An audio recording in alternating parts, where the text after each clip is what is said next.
So for today's session, we're going to review, well, there weren't really a whole lot of lingering questions about motivation, so probably won't do that. We're going to talk about our takeaways from the reading, give some examples of multiple opportunities, and discuss how those opportunities can be applied to science. We're still on our trending path here. We've gone through all of this, and we're now on the March, April multiple opportunities piece.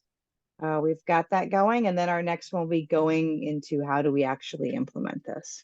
So that's where we're at. We're almost got 2 more to go. We were going to do some final thoughts on motivation, but when we looked through the slides and feedback, we didn't see that that was needed. So we're going to continue on and talk about multiple opportunities. Our community norms have stayed the same. So remember, as you go into those breakout rooms and we talk about this, respectful, give equity a voice, and work together to try to think about how do we better change things. All right, so key points from the readings. So this is about allowing retakes without getting gamed. So there were some tips and tricks to making the text work for you. So reflective test corrections. That's sort of like saying, like, were they rate? How do they feel like they did on that? Notifying parents of retakes. So that's just like emails home or other ways of communicating. Requiring additional work of learning before on the retake form. So I've done this before where you say, hey, before you do the retake, you've got to show me a completed review sheet, or we usually make, here's a review for the test and here's a review for the retake, and you've got to do this review and make sure you've got it done and reflect on which questions you didn't really understand so that you can make sure to focus on those. I thought it was a good article for when I'm feeling overwhelmed by retakes, to think about how do I streamline this down to make it take less of my time. And definitely making them do a little work for it meant that it wasn't just like a roll the dice retake, but an actual prepared retake. The retakes and redos and retakes done right was just kind of motivational. It helped me remember what the value was for students on those retakes. And that's why we made those 2 articles. And that we all work at different paces. And some folks need extra practice. And I see that in my classroom all the time. Some students are like, I got stoichiometry the first time. And some of them are like, you've given me 4 different ways to think about how to balance equation and not a single one of them makes sense. Let's try one more, right? So, all right. Any questions about the readings before we move on to some of the examples of retakes by Christy? Before I pass the torch to Christy.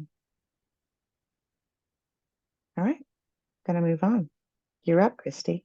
All right. One of my favorite topics to talk about is multiple opportunities. How and why do we give them? Well, why do we have those at all?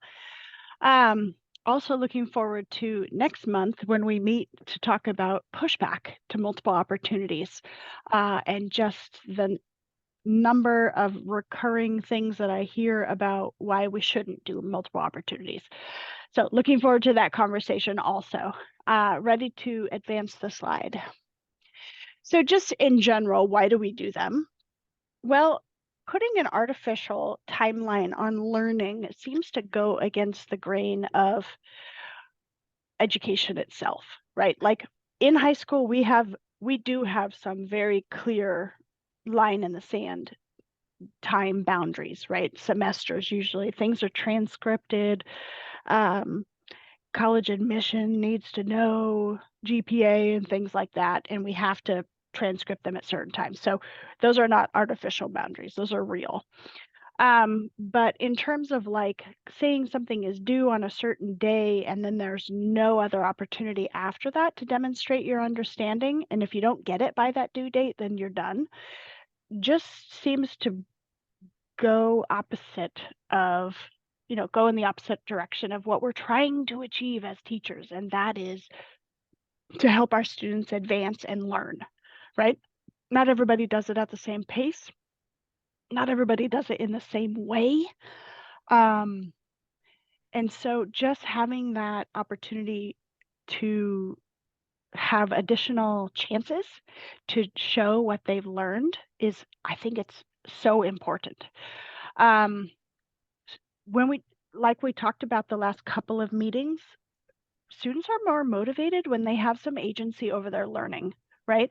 When they have some agency over, like, hey, I know it now. Can I show you? Yeah, because that's the goal, right? Is that you learn it.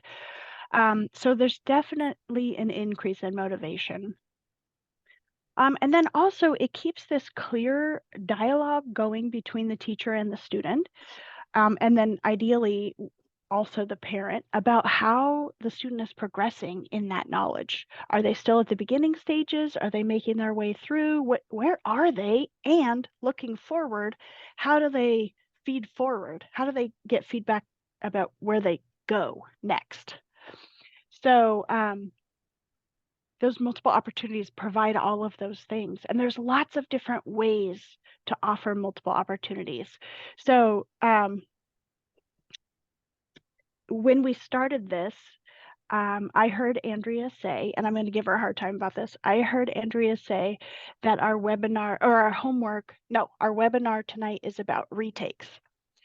And retakes is one way, but I would say our webinar tonight is about multiple opportunities. I am, I'm trying to debate how much I should get on my pedestal here about multiple opportunities, but I will say, if you go to the next slide, I will say that retakes is a way to do multiple opportunities. My own personal practice in my classroom is that I refuse to do them.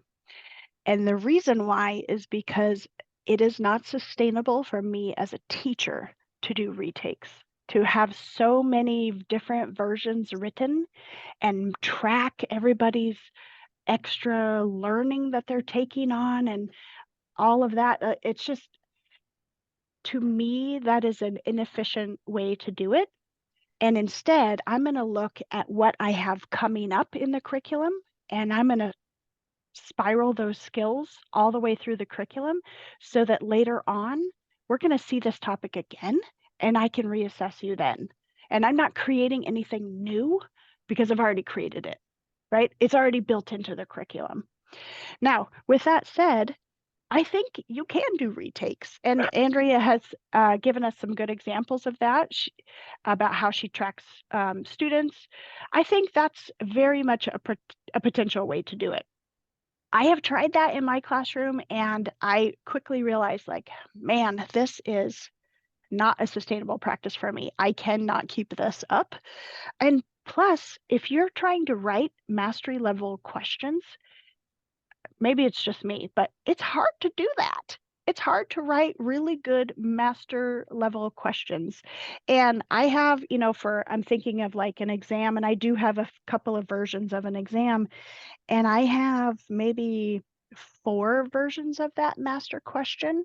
And it was hard to write 4 versions. I don't want to write more than that. I don't even know if I could, right? If I had to write retakes and I had to come up with new and ingenious ways to write questions, can't do it.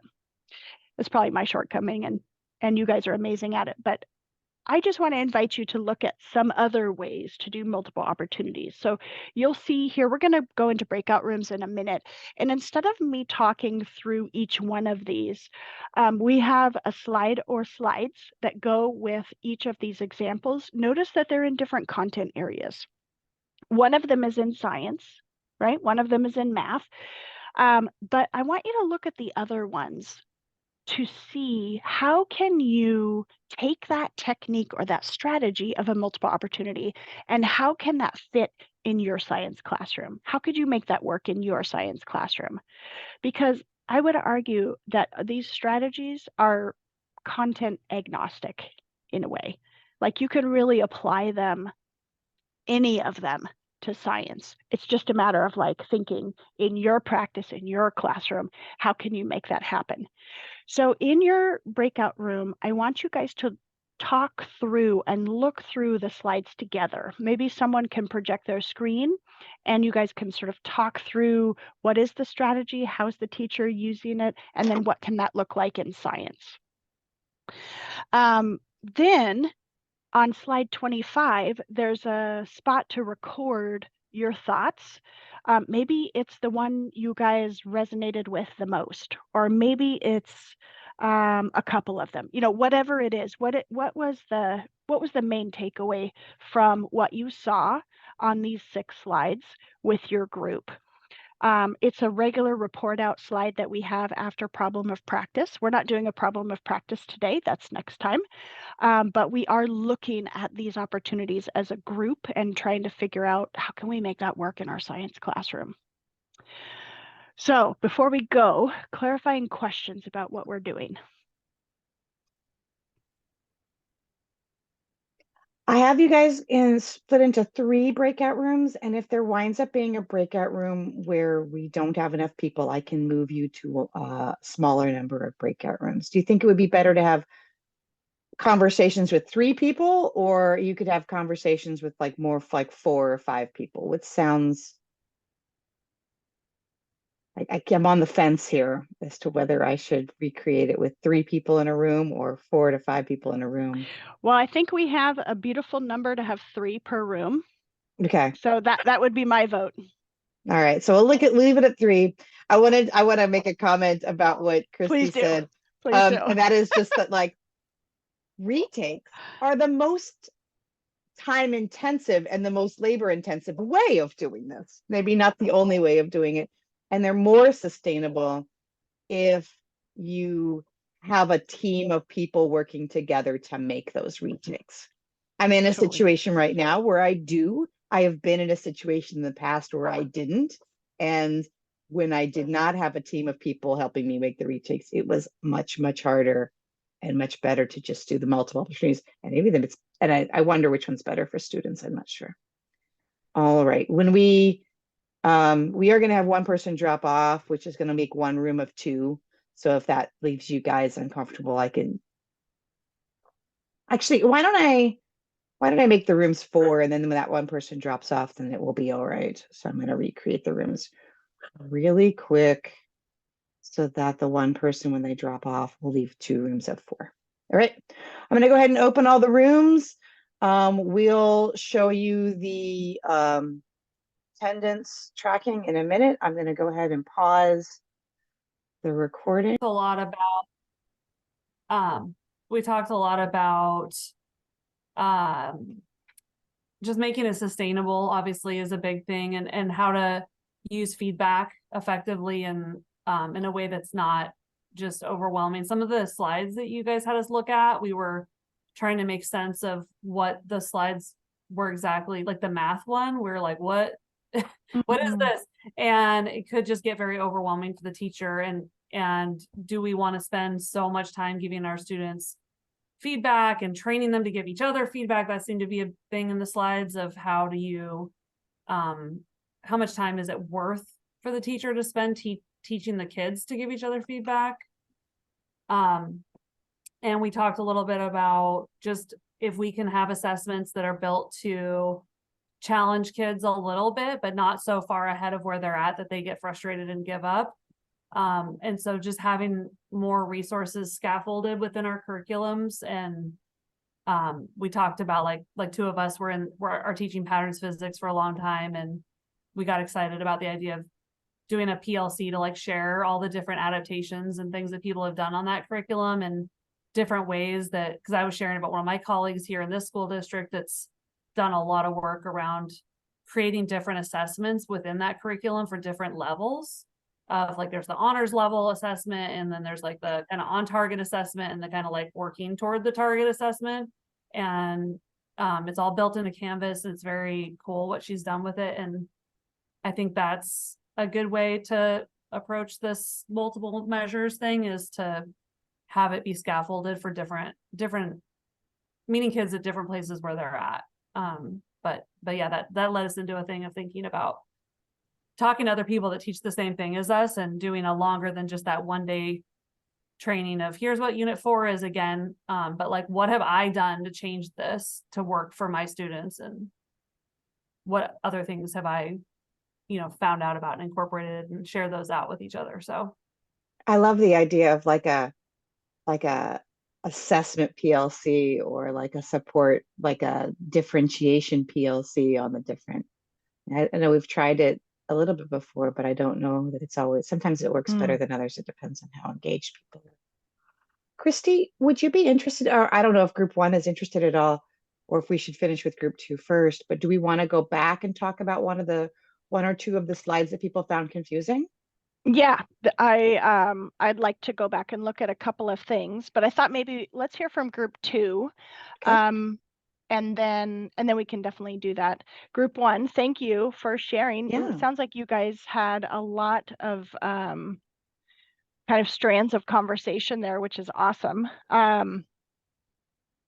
Yeah, and the Metro-wide PLC, I think, is a cool idea. I know that physics does workshops in addition to their webinars, and that's a model that we've considered for chemistry for next year, is something like a workshop, or more like a come and it's more collaborative talking, kind of like a PLC, more collaborative talking about just what you said, ways we've modified for our kids, and questions we had, things we wanted to share or talk about or whatever. It's kind of open-ended. But that's something, yeah, we're still kicking that around, but a lot of good ideas there. Thank you. Group 2.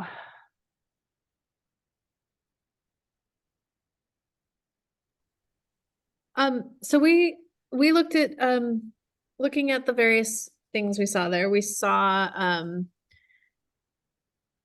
testing proficiency through later assignments. So basically, the overlap, or sort of spiraling back to various standards or targets, and peer and student feedback, which we really like the idea of, but then much like the other group saying what's worth teaching students in terms of that, like that there's so much scaffolding needed to get students able to do that, and they have to sort of care to do that.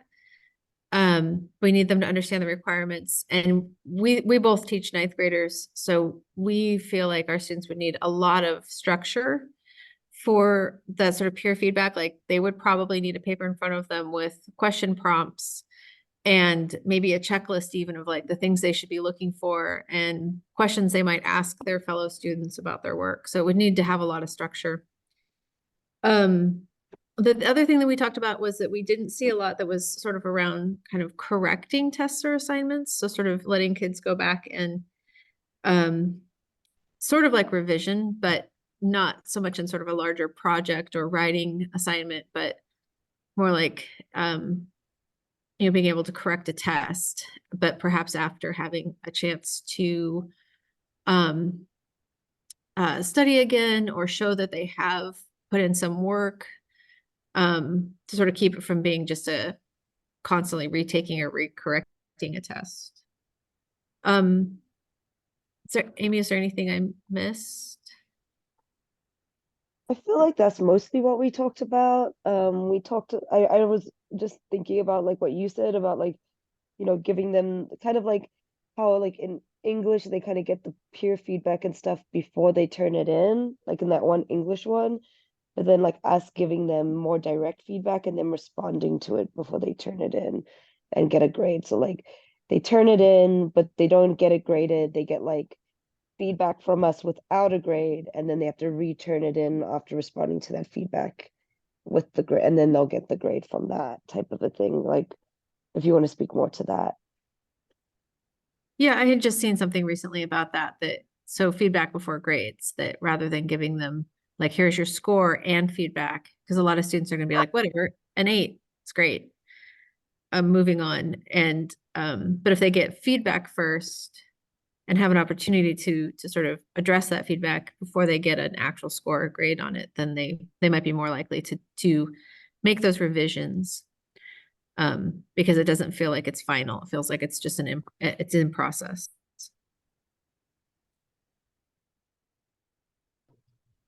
Yeah, those are great. I have also read about the feedback first model. Sometimes I've had in the past, I've had students self-assess their test before they turn it in. So there's a rubric on the test and they do their own self-assessment. And then under that is a rubric for me.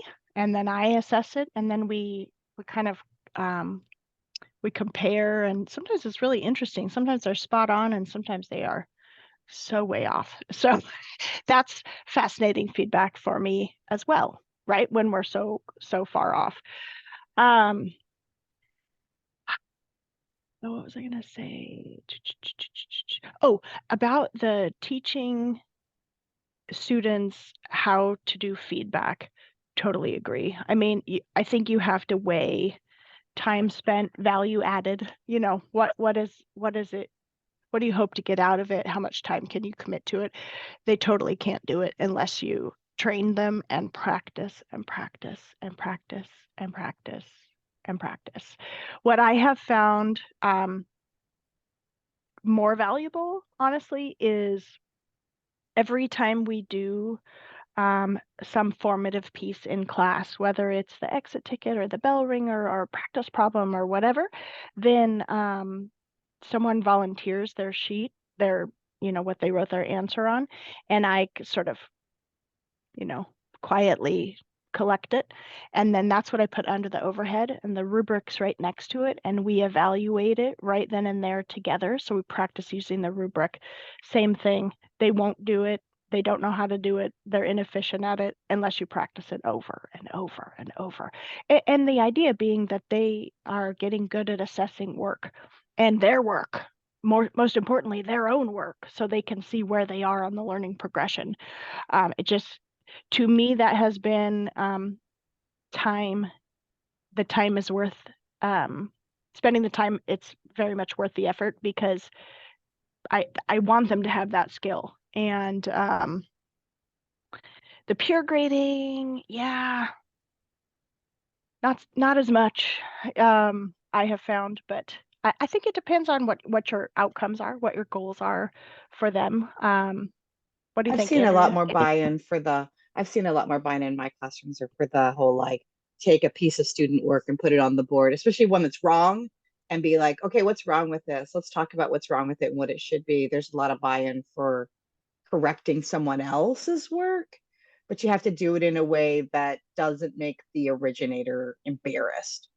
And that can, as long as it's a we're not going to talk about whose work this is, and we're not going to try to guess whose work this is, and then we're going to talk about what we should be doing right and how this is like this was picked because it's a common mistake. I've saw a lot of buy-in for that. I think students, at least for me, those ninth grade students uh, are still trying to figure out social interactions. And so it's even more so that they're uncomfortable doing peer feedback unless you do a lot of time on it. Maybe if your department was saying, this is a progression we're going to work on, it'd be worth it though. Renee, you have your hand. I recently came across, because we used to be digital, and I had all this old student work from like 5 years ago or something that that no one's still here. So I just take the name off and I start showing it, and it blew my mind at how good the kids are at giving brutal feedback. If they don't know whose it is, they don't know, it's fair game, and they are right on picking apart. And they are really buy into it. And then I'm like, why can't you apply that to yourself? So they do get into it, and it kind of gets fun, but it doesn't always seem to reflect back. So maybe I'm doing it wrong. I think also just adding the piece of just celebrating how well they're doing at it too, like giving them that feedback about how well they are giving feedback to others. It's that building confidence in their own skill too. I've kind of had the opposite experience from Renee in that I found most of the time my students are harder on themselves than I might be with the rubric. So that's interesting. I wonder what I mean, there's definitely been a range for sure, but you know, I've had some cases where students are giving themselves a 2 and I think it's a 4. So again, when we're that off, I mean, that's a significant piece of feedback also. Like, what is the disconnect here? So But I do think, oh, sorry, that no, go I ahead. thought I heard a pause coming. I think they're often harder on themselves, so I wasn't clear, but it doesn't help them add to their work. Oh, I see. That like, so they Interesting. do all this. I'm like, oh my gosh, they're going to turn in such great products Such because they amazing really things. get the Yeah. targets and they nailed this assessment. Yeah. And then they turn it in and it's not good, but they'll often even go worse, right? That they'll say, oh, I Yeah, totally failed this. Well, you didn't totally fail it, but how come we couldn't get closer? right. Interesting. Yeah. Well, Andrea, why don't I share, because then I can hop through the different slides. Okay, I'm gonna escape A little really bit quick. So get easier. out of this and then stop sharing so that you can There we share. go. And I'm gonna go here and share. All right, everyone can see my screen? Great. Oh, thank you. Okay, so the first example here was from social studies, but really the point was that you can do you can have an assessment in a variety of different formats. So this shows up.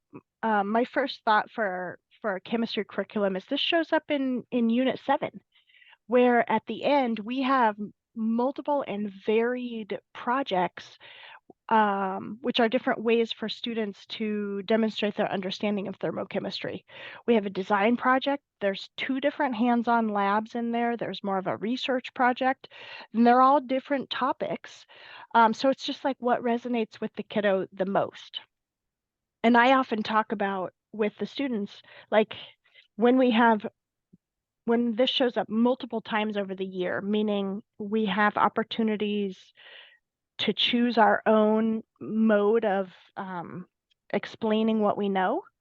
When that shows up multiple times, you're always probably going to want to go to your comfort zone of like, oh, I'm really good at essays, so I'm just gonna, every time I'm gonna write a CER. And that's okay for a little while, but I want you to also get out of that comfort zone and try some other things too. So trying to push them to develop skills in other areas. This works for history, but I think it can work really well in science. If it is like in thermochemistry, there's several different topics you could study in thermochemistry, and therefore you could do it in a variety of ways, whether it be hands-on lab or research or whatever. So that is social science.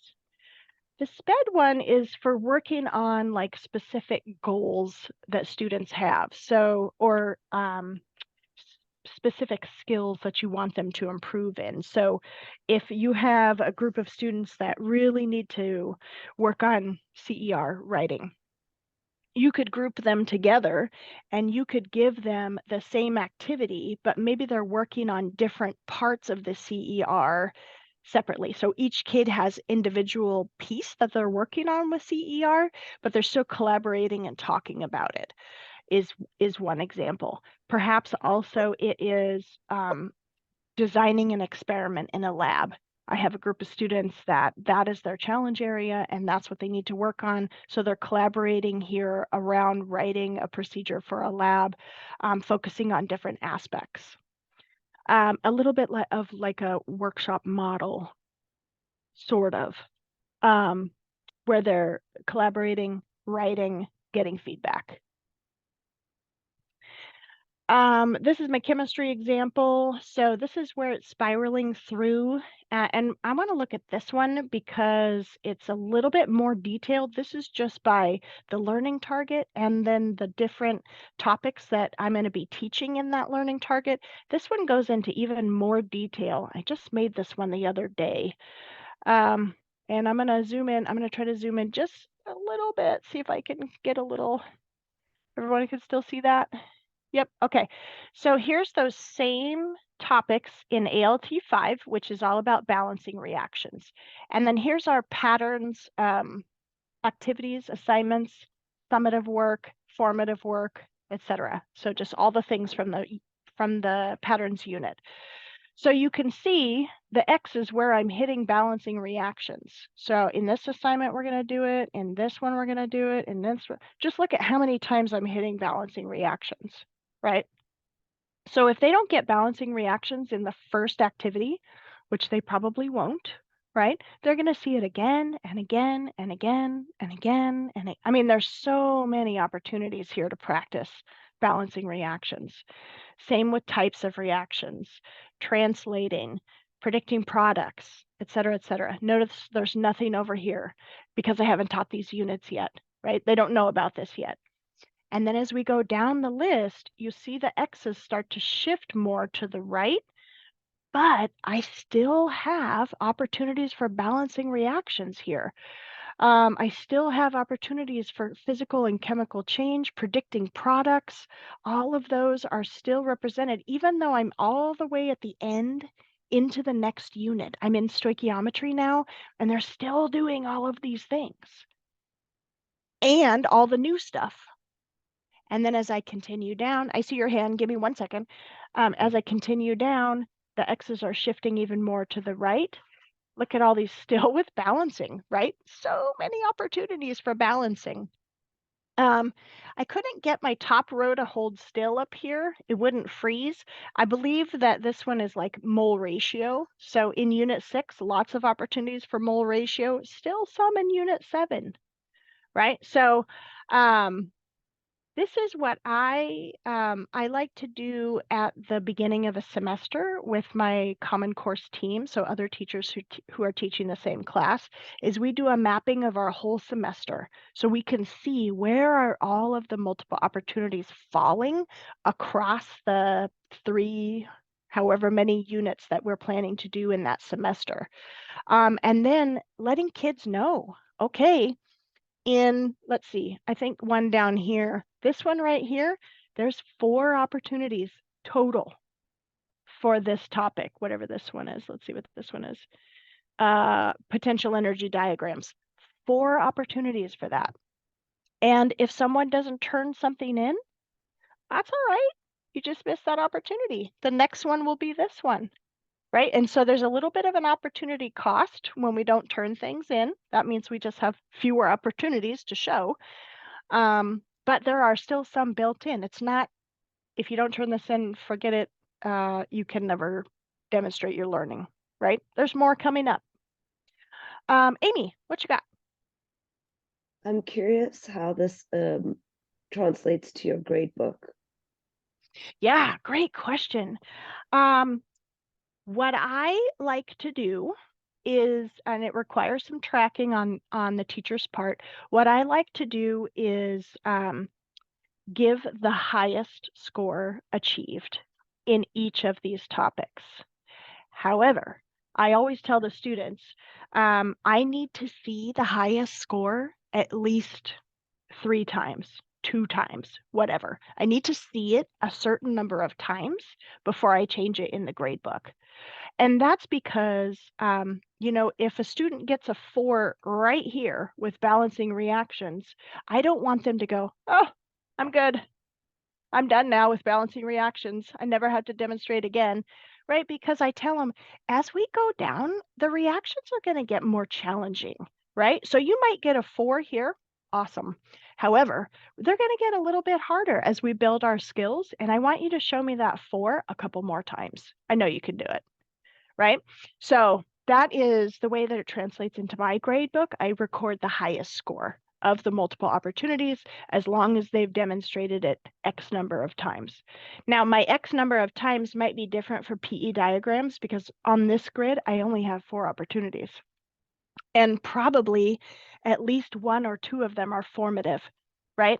So I'm not going to put that in the grade book anyway. It's for practice and for feedback. But for balancing reactions, I have a lot of opportunities there, right? So I might want to see it a few more times. Maybe I want to see it 4 times. It just kind of depends. I do have to have a tracking system. You can use Canvas for the tracking system. You can do pencil and paper. you can do notes in the grade book and just keep a like a running tally in the notes section of what the score was. Whatever works best for you as a teacher.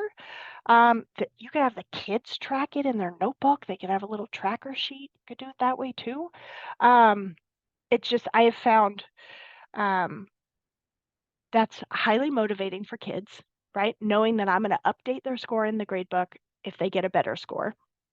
And also, you know, we don't want to cap kids' scores. Like if they eventually can show us at a 4 level that they know how to do it, awesome. Let's put that in the grade book, right? We don't want to ever say, well, you can't get higher than a 3 if you redo this or if you have another opportunity. Like, but why?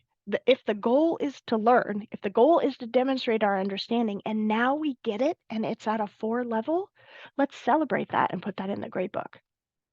Who cares if it's in the next unit? It literally doesn't matter. This is my philosophy. Laura, what you got? I think I'm still confused how, I mean, are you using mastery paths on Canvas, or do you use like a standard based, like in your grade book? I don't know what grade system you use. Do you have standards in the grade book? Yeah. And so Mm-hmm. so you know if that score in there, you know how many assessments they've done. That to me, I'm just gonna be totally honest, that sounds like a tracking nightmare. I just do not know how I would know, oh, this is the 3rd time this kid tried this, or especially if we're talking about previous unit, or how many times they've done it. That just sounds like, how in the heck am I supposed to like keep track of that? Yeah. Notes in the grade book. You're scaring me with this kind of stuff. I don't know how I would manage that, to be honest with you. You know what? And you can also, when you do your mapping and you're working with your team, you can go, you know, I think after this point, maybe we just stop having opportunities for balancing. I mean, I didn't ever count these up, but A lot. do we need that many opportunities? I mean, that feels like a lot. Well, I'm not going to count. Well, 2, 4, 6, 8. Are you phrasing them like, are they like tied to the performance expectations? So is it just balancing the reactions? You got a 4 because you showed me that you knew how to predict products, or are you writing it out like student communicated technical information about how this device, blah, blah, blah? No, I'm thinking about it. So we do have a standards-based grade book. It's called Synergy. We use Synergy. Yeah, we use Synergy too. So great. And then my assignments in Synergy are actually these topics right here. So I have one assignment called Balancing Reactions. I have one assignment called Types of Reactions. And so it's not really based on a quiz. It's just this skill is the thing. Correct. Because on a quiz, I might be evaluating these 3 things. And when you do a quiz, you might do these 4 things, right? So it doesn't matter what you call it. It's what are you evaluating on the quiz? That's what we want to put in the grade book. Right. And you have a rubric for every time you show them balancing reactions, you have a different rubric, or is it the same? No. It's the same rubric. Okay. Yeah, it's the same rubric. Yep. Yeah. So with your team, decide we only want to have 10 opportunities. There are 17 that I could do across 3 units. I don't really want to do 17. I want to do 10. That's what I feel like I can manage, or whatever it is, right? And then you can build a tracking sheet that has 10 boxes for balancing reactions, and then you can just record each time. Is it a little bit more tracking and a little bit more, I mean, tracking is the right word. It is. I think it is. I have found it to be better for kids, more motivating, more like the kids they know they have more chances and they want to get it. They want to show you. So why limit them? All right, just noticing the time a little bit here. So let me move along. The math one is similar in that communicating clearly and explaining my reasoning. So here's the chapters in their textbook. So they're partially able to evaluate this learning target in the first 3 chapters. Then this chapter, chapter 4, that's where they can completely assess it and evaluate it. So these are all formative here. These are practicing, we're practicing parts of communicating and explaining reasoning. And we're looking at the rubric, we're getting feedback, we're going over it. Formative, formative, formative. Now here's our first chance where we're actually really summatively going to evaluate it and put it in the grade book. Excuse me. And then all of these are additional opportunities. It's literally going to show up in every remaining chapter in the textbook, and every remaining assessment that we have, we're going to ask you to communicate clearly and explain your reasoning. So this is just more of this, it's spiraled through what I'm planning to do anyway. Right? Do I want to offer 2, 4, 6, 8, 10 opportunities for this target? Maybe not. That's something I have to decide with my team. We're going to do 6 because that's what we feel like we can manage. We feel like that's totally fair, whatever it is. And then let the kids know. There's 6 opportunities here. You have to show me X number of times that you can do it at this level or whatever. Have you seen this increase student motivation? Definitely. Because they know that they have more chances to learn it and show you. Absolutely. Yeah, I'm going to save that for next time. I was going to give you a little pushback on it, but that's for next time. Yeah, Christy, we got 5 minutes. 5 minutes. Okay. So this one and the language arts one are really similar in that it's more of a workshop model where we are writing, sharing, getting feedback, rewriting, sharing, getting feedback, working on it again, share. And every stopping point along the way, we're getting feedback from peers and from the teacher, right? Even if it's just over your shoulder and I'm looking at dialogue and like, oh, that's not quite right, I'm getting some direct feedback right there.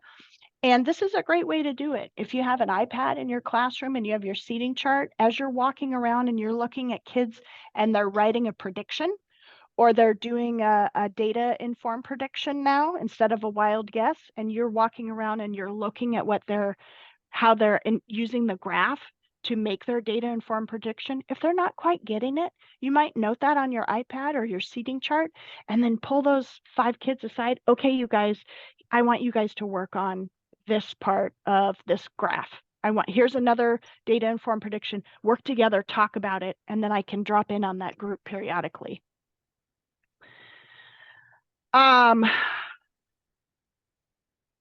Andrea, should we save this for next time? Yeah, I think we should. We can make it part of like some ways to address some of the pushback people get. Yeah. All right. You want to pick it up from here? Yeah. So these are just some books if you want some additional resources to look at from some different perspectives. Grading Smarter, Not Harder by Myron Duvek is pretty good. Fair Isn't Always Equal by Rick Romelli. Or if you want to just listen to a podcast, I know sometimes podcasts are easier for me than reading a book. There's a really good podcast by Rick Romelli on how to do some of these things. Let's go ahead and go on. Go ahead. The Giving Students a Say. I've got that one here on my desk. I've been reading it a ton lately. So good. You can put that in the next one too. Yeah. Yeah, not huge book, and he has a lot of really good things to say in there. Okay. Yeah. And then next time, what we'd like you guys to do and bring is a problem of practice around pushback. So people who are arguing against multiple opportunities, arguments you've had against multiple opportunities, and just sort of what are some of those things that you bring up when you're trying to do retakes, redos, multiple options of doing things. That some of those got brought up today, but let's make sure we have a conversation around doing those. And then I included this short article by Tom Gusky on giving retakes their best chance of improving learning. And it just has a lot of like pitfalls and trips that like, if you're trying to do multiple retakes and you're doing the X, Y, and Z, you're making it really hard on yourself and you're kind of undermining what you're doing. So that was a good short read on how do I look out for things that get in the way of my multiple opportunities. And then there's the link to the exit ticket. Do you want to drop that in the chat, Christy? Or I guess I could drop it in the chat since you're presenting. And then let's go ahead and stop the recording. And then I'll pick up here on this slide.